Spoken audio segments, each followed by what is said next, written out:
Okay, want to give you guys a quick peek from an aerial perspective of Palm Harbor Estates. Now, currently, the park is called M&M Mobile Villa, but we're going to rebrand this to Palm Harbor Estates.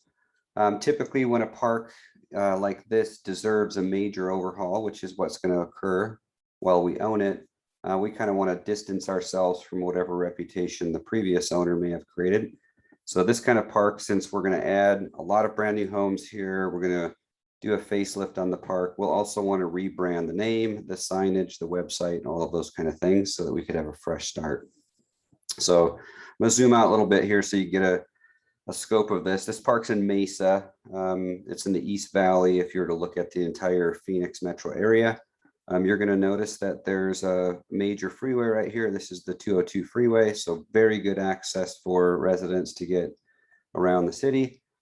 Another thing that you'll notice about Mesa is that there's a lot of mobile home parks here. Now, most of the mobile home parks in the Mesa area are senior parks, so they're age restricted to 55 and older. One of the nice things about Palm Harbor Estates is that it's not age restricted. So families can live there or seniors can live there. Currently, there's a combination of both. But the reason why that's significant is because the highest demand for mobile home purchases in parks comes from non-age restricted buyers. And there's just not a lot of those available in this area. So if you were to go look at the comparable parks or the other non-age restricted parks in the area, they don't even compare from a quality of park perspective. So I'm gonna zoom in here. We'll take a little closer peek here. So I show you around. So a couple of the nice things about this park is that right alongside McKellips Road here, there's a really high, well-built block fence. So both from kind of a security perspective, so people aren't looking in there, but also from a road noise perspective. So McKellips Road is relatively busy, kind of keeps that road noise down. There are 3 entrances and exits into the park, one here on the west side of McKellips, or excuse me, on the east side of the park, and one on the west side. Those are the common entrances that residents will access. There's another one in the back, but that one is really for fire department ingress egress. And then you'll find that the school bus picks up the kids that live in the park on this road back here. So they'll use that to get on the bus. There's 7 streets in the park. There's one that runs right in front of the clubhouse here, and there's one that runs across the back of the park, and then there's 5 streets that run north and south.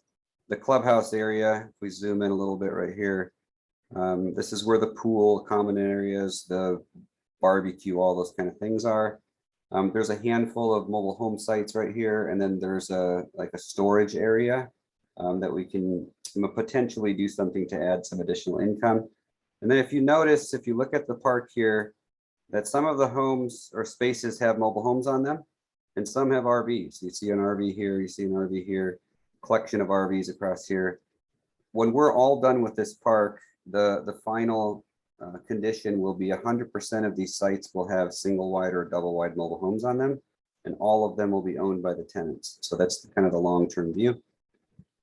One other thing I want to share with you guys, and I've highlighted this here, on the west side of the property, there's a portion of paved area that Nate and I have a prospective vision of adding some storage units on.